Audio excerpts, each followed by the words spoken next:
Petri Wine brings you Basil Rathbone and the New Adventures of Sherlock Holmes.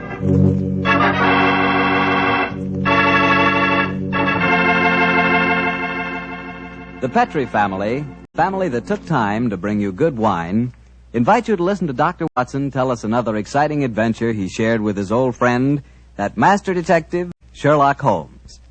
And say, if you'd like to try a new adventure in good eating, will you just make sure that your dinner tomorrow night includes a bottle of Petri California Burgundy.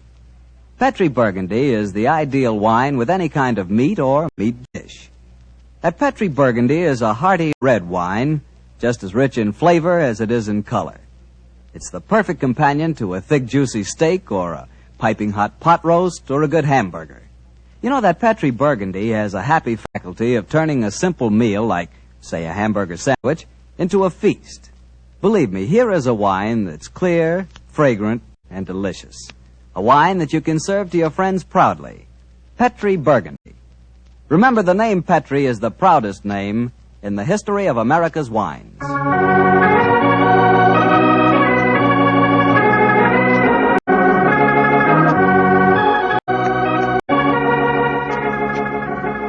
And now let's join our good friend, Dr. Watson. I'm out here on the patio, Mr. Bartell. Well, I see you're making the most of a wonderful evening, Doctor. Oh, yes, my boy. It's pleasant to sit out here on a summer's night with a good friend and a pipe, a bottle of wine. Help yourself to a glass and sit down. Well, thank you, sir. All ready with tonight's new Sherlock Holmes adventure, Doctor? Yes, and a strange story it is. It was in the autumn of 1899, Mr. Bartell, that I decided both as doctor and friend that Sherlock Holmes was in desperate need of a holiday. He'd really been overdoing it, huh? Oh, yes, my boy. It had been an unusually busy year, and at the time my story begins, Holmes was suffering from complete exhaustion. So, my boy, towards the end of October in that year, we found ourselves in the charming city of Kazanlak, capital of the small Balkan kingdom of Grozny. A few nights after our arrival, I remember Pavlu Krasnodar, Groznian Minister of Police, took us to hear the singing of a certain young Hungarian opera star, Miss Lily Rayner, who was then touring Europe. At our table was her fiancé, the charming young aristocrat Prince Stefano. And it was very easy to see as he sat there listening to the song that the boy was head over heels in love. It was a haunting melody that she sang, Mr. Bartell. I can almost hear it now.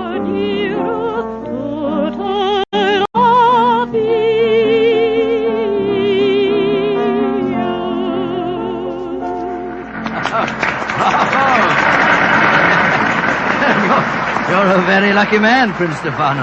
Your fiancée's voice matches her beauty. Oh, yes, Dr. Watson. I consider myself the most fortunate man in Grozny. She has a magnificent voice, the finest singing I can recall since... Since when, Mr. Holmes? I was thinking of a prima donna of the Warsaw Opera who attained considerable success in London. Miss Irene Adler. Oh, by George, yes. She was a criminal, one of the few that outwitted you, Holmes. Oh, that was a case that would have interested you, Mr. Krasnodar. I'm familiar with it, my dear doctor. You are unusually solemn tonight, Krasnodar. Have a glass of wine, and I will bring Lily to our table, and we will toast our happiness. I'm afraid I cannot drink to that toast, Prince Stefano. Why not? Oh, I know why. You, the notorious lady killer of Grozny, are jealous. You're in love with Lily yourself. Oh. Prince Stefano, I have sad news for you. I have come here tonight, but for one purpose. To arrest your fiancée. What? You're joking. It is far from a joke. At my ministry, we have evidence, conclusive evidence, that Miss Lily Rayner is a spy. Spy? Good Lord. And the penalty for spying in Grozny? That, my friend, is why I would drink no toast. In Grozny, the penalty for espionage is death.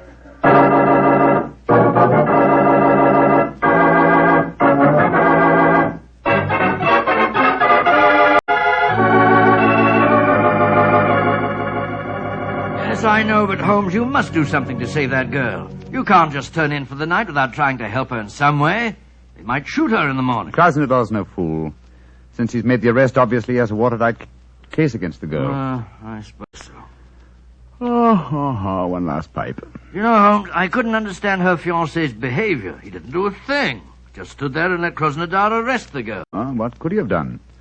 Krasnodar is commissioner of police. There was no point in arguing with him until the evidence had been examined. I imagine the prince will try and pull some political strings. After all, Grozny... Come in. Oh, who's this now? Oh, you wish to speak to me?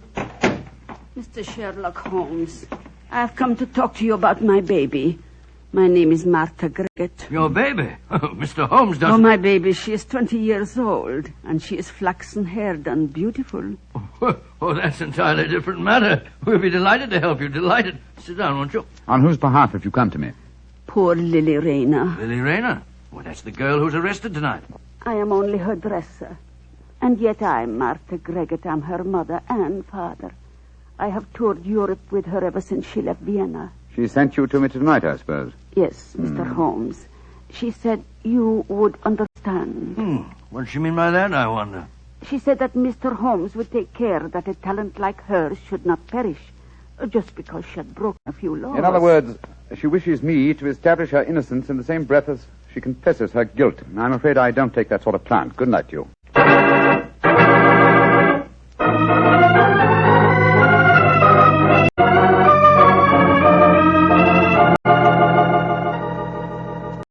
Mr. Holmes, Dr. Watson, Krasnodar? I am glad that you came to my office this morning. I can show you the proof of Miss Lily Rayner's guilt. As distinguished foreigners, I should like you to know that though the penalty for political crimes is swift and severe, we are most careful that the incriminating evidence is beyond question. You see these letters? Yeah. We found them sewed into the bodies of her gown. Oh, good gracious me. They're a series of highly dangerous letters from Joseph, the leader of the Revolutionary Party with whom she is obviously hand in glove. Here, you may examine them if you wish. Say, it looks like Greek to me. My knowledge of the Grosnian language is far from perfect, but these letters certainly seem to incriminate their owner beyond doubt. You will observe that the letters have followed her to each of the cities in which she has been singing. All of them ask questions as to the military garrisons and the chances of a successful revolution. She has been a dangerous spy. Yes, I can see that, sir. But even so, isn't the death penalty excessively severe, particularly for a woman? Dr. Watson, the Balkan states are a hotbed of European intrigue. Our penalties must be severe, and we cannot make concessions to the sex of a culprit. This man Joseph, the writer of these letters, have you been able to find any trace of him? None. If only we could. But we have never even seen the man. However, we are fortunate to trap his assistant and apparently the lady of his choice. Lady of his choice, but she was engaged to Prince Stefano. Undoubtedly a blind. In her home, we found an unsigned love letter in English. It was in the same handwriting as these letters from Joseph. Are you satisfied, Watson? Well, I suppose. Obviously she's guilty. Well, there's no place for me in this affair, particularly when you consider that she made a virtual confession in sending her dresser to me last night. I suppose you're right, but just the same. If you want to trap this man Josip, I should think you'd be wiser to hold the girl as a hostage. It might bring him on the scene if he's afraid she'll talk. If you hang her, you'll never find him. Dr. Watson, in my country we found that prompt justice gets the best results.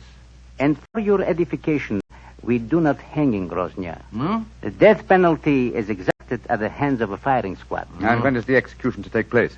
You have timed your visit well, my friends. Please to step onto the balcony. Oh, dear.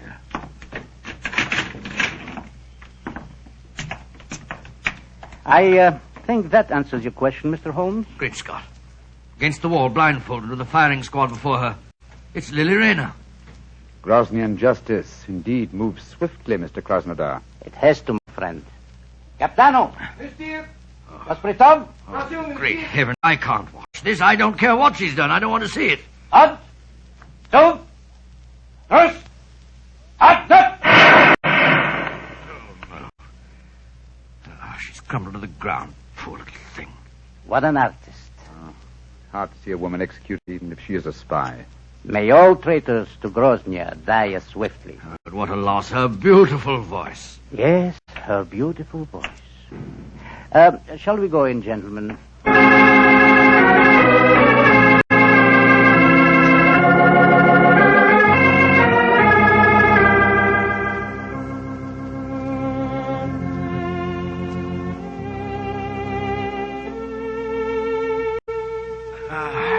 You know, Holmes, I can still see that poor girl as she crumbled before the firing squad.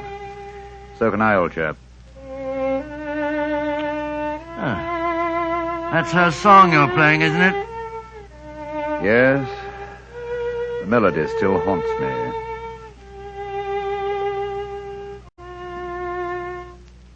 You blame me, don't you? Blame you for what? For not preventing her death. Oh, of course I don't blame you, Holmes. The girl was guilty. Grosnian law prescribes the death penalty for her crime. After all, what could you have done about it? Nothing. Absolutely nothing. And yet... And yet what? I wonder if she was right.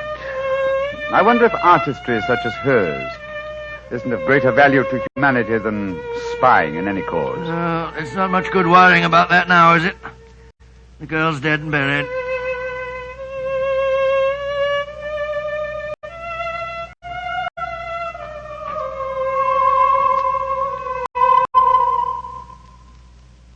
Watson, What's the matter, Holmes? did you hear that? I hear what? I can swear that I heard the dead girl's voice. She was singing a song to my accompaniment. Oh, dear. Your nurse must be in a very bad state, Holmes. Hearing voices indeed. You'd better turn in for the night. Perhaps. It's well, it may be more my conscience than my nerves. I'll give you a sleeping draught if you like. No, my dear Shepard. I'm all right. It's funny, though.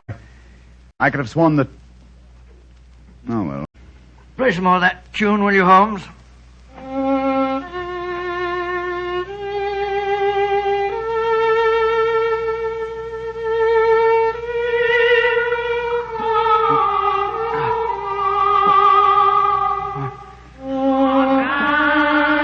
Great heavens! Uh-huh. You heard it this time, eh, Watson? Of course I did. It was her voice. There's no mistaking it. Holmes, I don't believe in ghosts, and yet I could swear... Listen.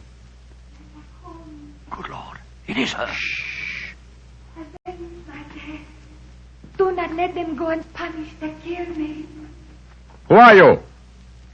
Where are you? In the air about you. Avenge my death. Strike a match, Sherlock Watson. Holmes. Strike a match. Light the gas. Look. There in the moonlight, moving past the window. It's the figure of that girl that was shot to death. A match, Watson. I'll guard the door. There. Gas is lighted, but she's vanished, Holmes. And not by means of this door. We're standing in front of it. And there's no other exit from the room. Holmes, I don't like this. We're dabbling in the supernatural. Stop trembling, Watson. Whatever the explanation for this may be, one thing at least I find quite fascinating. And what's that? It's the first time in my career that I've ever had a ghost for a client.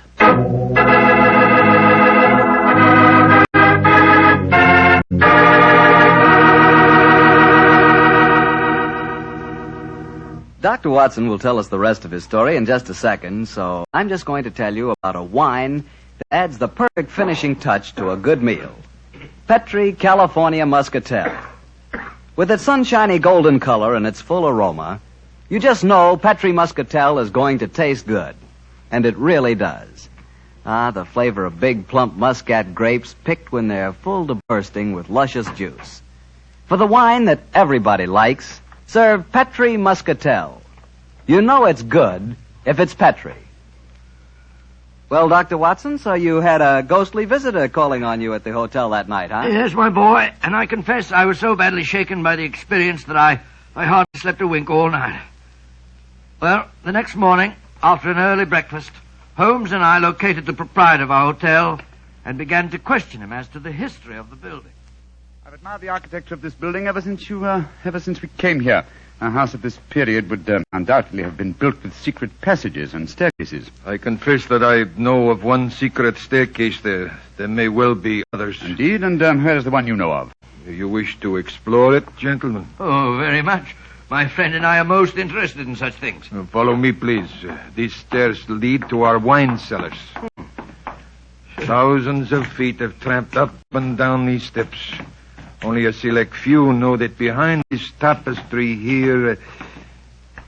behind this tapestry, gentlemen, is apparently a solid wall. But the wall is not solid. You have a match, perhaps. Oh, yes, of course. Here you are. We keep a candle here in this niche for just such an occasion as this. So, please hold back tapestry, sir. Oh, I've got it. Thank you. Now, let me see. 1, 2, 3, 4. The fourth brick up from the stair. I press it so. And... Look, Holmes. Great Scott, a section of the wall swinging up. It's closing a stairway behind it. Ingenious. There, gentlemen. Allow me to give you the candle. But aren't you going to lead the way? No, sir. I'm not going to lead the way, thank you. I have owned this hotel for 32 years, and yet I have never explored this stairway. Why, sir? Is it reputed to be haunted? Yes, it is supposed to be haunted. The candle, gentlemen. Thank you. Yes, I'm much obliged to you. Come on, Watson. I shall wait here. I don't think I care for this, Holmes. Frightfully dark in here. Damp and mouldy, too. Look, Watson. Look here. Where? This landing. Landing? Nothing but dust and cobwebs. Closer, old chap. There's the faint imprint of a woman's heel here. Oh, by George, yes. Shoes that have gone both up and down these stairs in the last 24 hours. Exactly. And there's a reverse print over here. This, my dear chap, I think accounts for the appearance and disappearance of our visitor last night. Yes, but Holmes, it was the singer, Lily Rayner. Yet we saw her shot yesterday morning. Rubbish, Watson, rubbish. What have we to do with walking corpses? Come on, old fellow. Let's see where this stairway leads us to. I know, but then what did we see if we didn't see a ghost last night? That, my dear chap, is what we have to find out. Wait a minute. Staircase ends here. That's strange. Yes, against a blank wall. That doesn't make sense. And yet the entrance to this stairway was an apparent blank wall, too, remember? Let's see if the same formula will do the same trick here. What was it? Oh, yes. 1, 2, 3, 4. 4 bricks up from the step. I press so and... Open sesame! The wall swinging back again. What do we see? Another tapestry. A tapestry that seems very familiar. Well, I should say so. This hidden door leads into your very own bedroom. Exactly, my dear chap. Now we know beyond doubt how the apparent ghost made her appearance last night. Don't you suppose it must have been someone impersonating the dead girl? That, my dear fellow, is a question that can only be answered by calling on her fiancé, Prince Stefano. Let's go over and see him at once, shall we?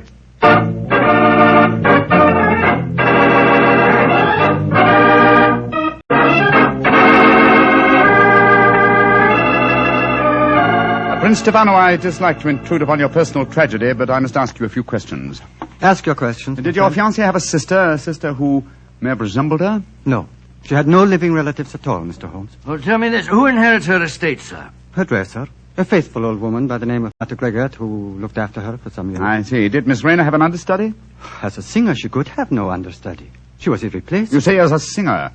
Was she also an actress? Oh, but yes, Mr. Holmes. Oh, really? How very unusual for an opera singer. Quiet, Watson, please. The first time I saw her was in Tosca. She was not another Berna, but her performance was very promising one, considering her age. In my country, of course, she was not able to appear in anything but opera because she could not speak Grosnian.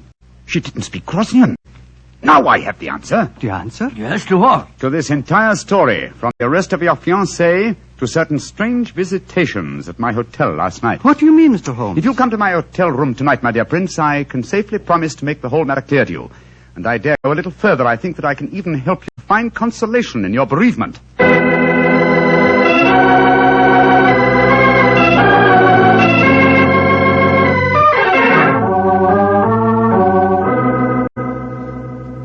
Ladies and gentlemen, I can see that you wonder why Dr. Watson and I have asked you to come here to our hotel tonight.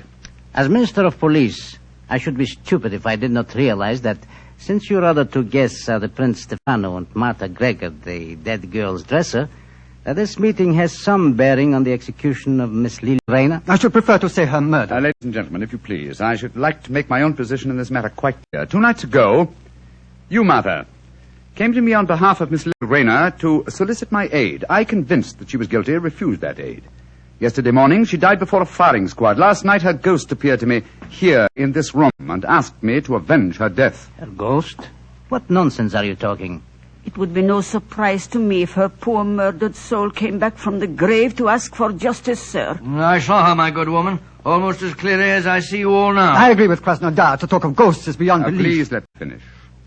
When I had this visitation last night, I decided to investigate the case thoroughly. I did so today, and I can assure you that Miss Rayner paid for a crime she did not commit. What grounds do you have for saying that, Mr. Holmes? The letters that were supposedly written to her were in the Grosnian language, and yet today Prince Stefano informed me that she could not appear in the theater here because she did not speak the language. But those letters were sewed into her bodice hole. That's true, my dear fellow. And who was the only person who had the opportunity to do that?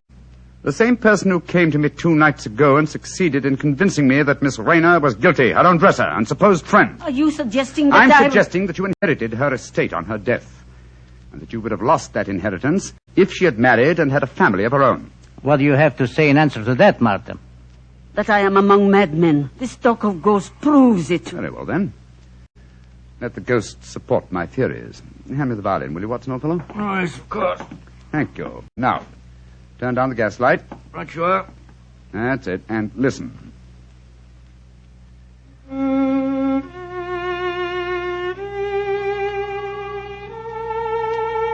Yes.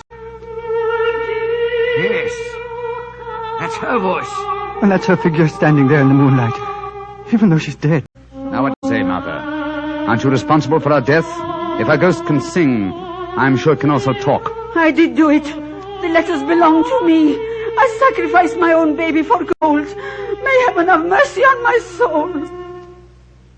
A confession in front of 4 witnesses. Why not take her away, Krasnodar? We'll testify later. I will. Come with me, Martha. I killed my own baby. I deserve to die. Well, shall I turn up the gas, Holmes? Ask Prince Stefano. No, do not turn it up. I've seen and heard the ghost of my beloved when the lights were down. I'm not afraid. Please play her melody again, Mr. Holmes.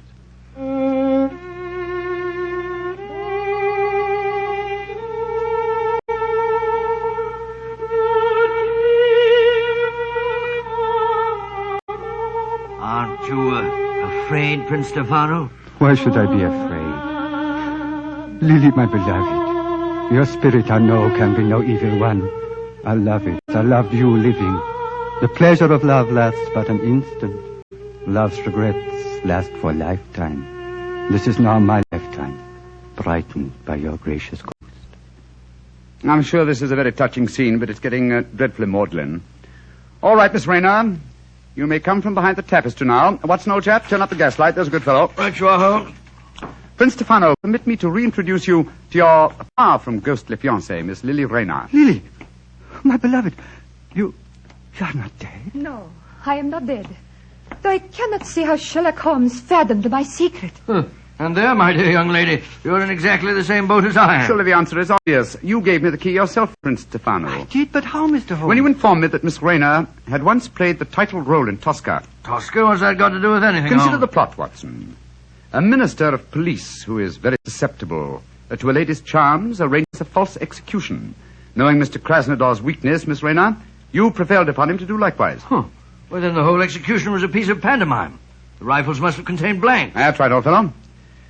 And what should have heightened my suspicion, Miss Rayner, was the fact that at the moment of your apparent death, Mr. Krasnodar quoted a line from Tosca. He said, "What an artist." I was not perceptive enough at the time to evaluate the remark correctly, I'm afraid. When the simulated execution took place, you were free, but assumed dead. But why should I indulge in such a trick, Mr. Holmes? You reasoned that had you come to me directly, I might easily have turned you over as a fugitive from justice. And when you decided to dramatize the situation and appear last night as an apparent ghost, you knew it would, well, at the very least, stimulate my curiosity. It would cause me to investigate the matter and possibly to learn the truth and clear you from suspicion. Well, yes, but Holmes, if she's innocent, how about the love letter in English, which was in the handwriting of Josip, the revolutionary leader? Well, I can see only one explanation for that. You, Prince Stefano, are that mysterious revolutionary Josip. Stefano! Oh, no, that is not possible. Mr. Holmes, you're a visitor in my country. I do not suppose you will be staying here much longer. Stefano, all these months you deceived me. Silence, Lily. Gentlemen, I hope for your own sake you will not be staying here much longer. Oh. I've been threatened by far more imposing adversaries than you, Prince Stefano. I suggest that you leave my room. It's none of my business dabbling in Groznian political affairs. Your secret is safe. In any case, I came to Grozny for a holiday. Goodbye. Goodbye, Mr. Holmes. On my soul, Holmes, if we were in London, you wouldn't behave in this offhand way. But we're in Grozny, old chap, aren't we? Hand me the violin, will you? All right, here you are. Thanks. You know, Watson, I've only had professional dealings with 2 singers in my life. The first was Irene Adler, and she fooled me, oh, so cleverly. And this singer, tried to fool you and failed dismally. Seems to me the score's about even. No, old chap, no. This one was an amateur. Irene Adler will always be the woman. Ah, well, I think that's enough excitement for one day, don't you? After all, I am supposed to be taking a holiday.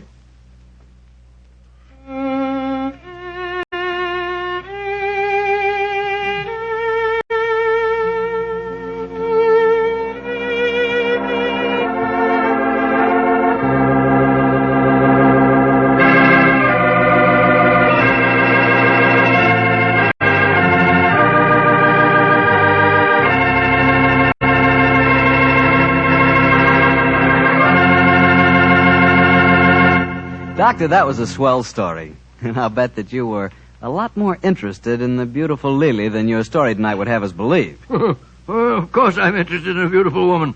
But then what man isn't? Check. But don't worry about me, Mr. Bartell.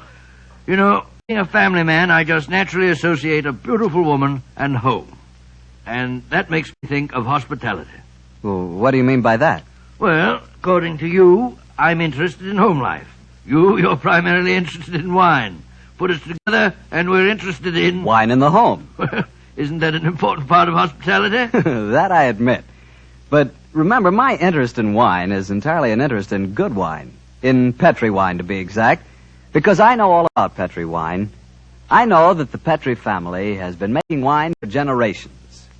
With the Petri family, the growing of perfect sun-ripened grapes and the art of turning those grapes into fragrant, delicious wine is a heritage. It's a heritage handed down from father to son, from father to son. The skills of those generations of winemaking are evident in every drop of Petri wine. The name Petri on a bottle of wine is more than a trademark. It's the personal assurance of the Petri family that Petri wine is always good wine. But you'll discover that for yourself. You'll learn that no matter what type wine you prefer, you'll like it better when it's a Petri wine. Because Petri took time to bring you good wine. Well, Dr. Watson, what new Sherlock Holmes adventure do you have lined up for us next week? Next week, Mr. Bartell, I'm going to tell you a most unusual story. Sherlock Holmes crossed swords with a famous Frenchman and proved that although the English have been called a nation of shopkeepers, that a murder did not always prove to be a good bargain.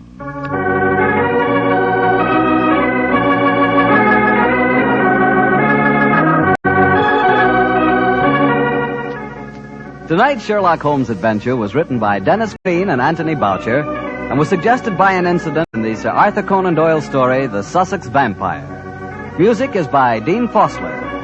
Mr. Rathbone appears through the courtesy of Metro-Goldwyn-Mayer, and tonight Dr. Watson was played by Mr. Joe Kearns, who substituted for Mr. Nigel Bruce. Mr. Bruce is scheduled to return to the program next week.